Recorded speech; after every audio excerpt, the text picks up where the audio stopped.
আজকে আমি নন্দ উৎসব কি আর কি করে পালিত হয় সে নিয়ে কিছু কথা বলবো। নন্দ উৎসব হলো একটি ঐতিহ্যবাহী হিন্দু উৎসব যা সাধারণত কৃষ্ণ জন্মাষ্টমীর ঠিক পরের দিন পালিত হয়।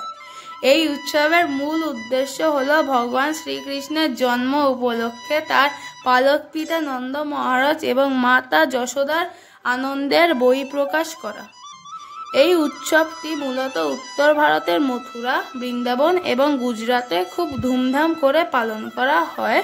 বর্তমান ভারতের বিভিন্ন প্রান্তে এমনকি পশ্চিমবঙ্গেও এটি পালন করা হয়।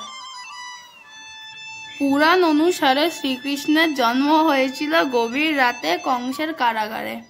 এরপর তার পিতা বাসুদেব কৃষ্ণকে কংসের হাত থেকে রক্ষা করার জন্য ঝড় বৃষ্টির মধ্যেও তাকে যশোদা ও নন্দ মহারাজের কাছে রেখে আসেন। পরদিন সকালে নন্দ মহারাজ যখন জানতে পারেন যে তার একটি পুত্র সন্তান হয়েছে, তখন তিনি আনন্দে আত্মহারা হয়ে পড়েন। সেই খুশিতে তিনি গোকুলবাসীর মধ্যে বিভিন্ন ধরনের উপহার, খাবার এবং মিষ্টি বিতরণ করেন। এই আনন্দময় মুহূর্তটি স্মরণ করেই প্রতি বছর নন্দ উৎসব পালিত হয়।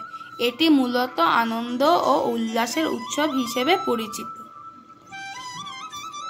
এই উৎসব পালনের কিছু বিশেষ আচার ও নিয়ম রয়েছে। ভোগ ও মিষ্টি।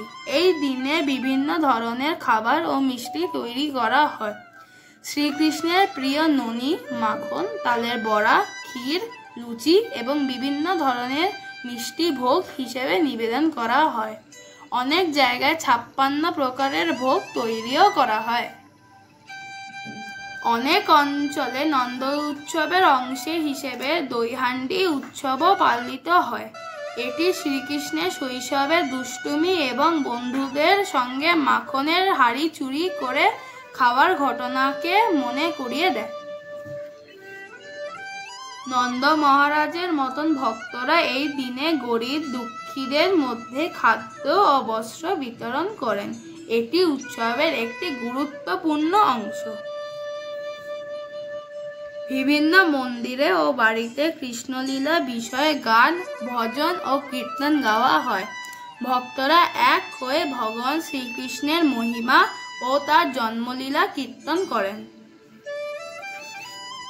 সব মিলিয়ে নন্দ উৎসব হলো এমন একটি উৎসব যা শ্রীকৃষ্ণের পৃথিবীতে আগমনের আনন্দকে উদযাপন করে এবং মানবজাতির মধ্যে আনন্দ, সৌহার্দ্য ও ঐক্যের বার্তা ছড়িয়ে দেয়।